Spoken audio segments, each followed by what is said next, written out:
Bonjour. Journal des news, il était temps, une nouvelle formule pour vous parler de ce qui se passe dans le monde de notre passion cinématographique.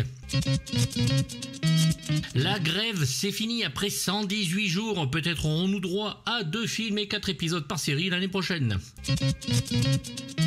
Paul Thomas Anderson travaillerait sur son prochain film et envisagerait Leonardo DiCaprio en tête d'affiche. Il y jouerait le mentor d'une jeune fille qui excelle en sport, notamment les arts martiaux, peut-être des histoires de ninja, bref c'est tiré d'un roman qui charque, nous verrons bien.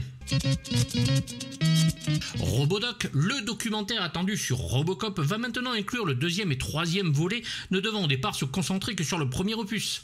Il sera en 4 parties et je l'attends moi-même de pied ferme. Ma vidéo sur Robocop sort bientôt. The Cinema Lobby a recréé la scène du changement en loup-garou dans le film de John Landis, Loup-garou de Londres, en y incluant la musique rejetée d'Elmer Bernstein en lieu et place de la chanson. C'est assez étonnant et je vous ai mis le lien en description si d'aventure vous avez envie de voir ça. Jack Nicholson continue de refuser des offres pour de nombreux rôles pour le cinéma, mais se fait plaisir en allant voir les Lakers en match qu'il adore. Oui, je sais, cette news ne sert à rien, mais comme tout le monde va en parler bientôt, autant que je sois dans les premiers. L'art du vide, quoi.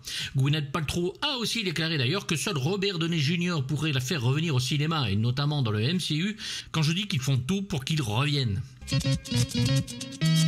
Le 3e film Venom chez Sony est repoussé à novembre 2024 au lieu de juin. Ça va nous laisser le temps de détruire les copies.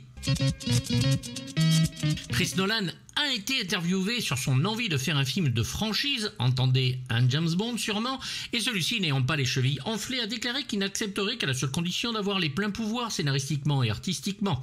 Je croise les doigts pour que les producteurs veulent encore tout contrôler.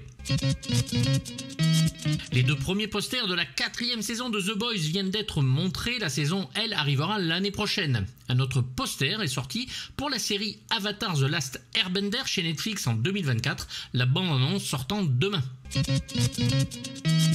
Monk revient dans sa dernière enquête avec tout le monde qui a pris un petit coup de vieux. Le lien de la bande-annonce est dans la description pour ceux qui veulent. Ça sort chez Peacock, pas de date chez nous.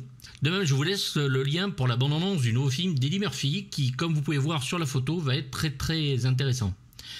Il est où l'humour d'Eddie Murphy des années 80? Quelqu'un sait?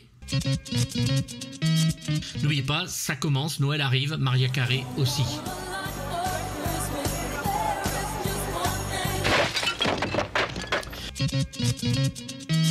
Ce soir à 18h, vous aurez ma vidéo sur Meurt un autre jour, dernier Bond par Pierce Brosnan. Ne le manquez pas. Et pour finir, bien sûr, vous me l'avez demandé, la Plémette. Les ringards passent leur vie au placard.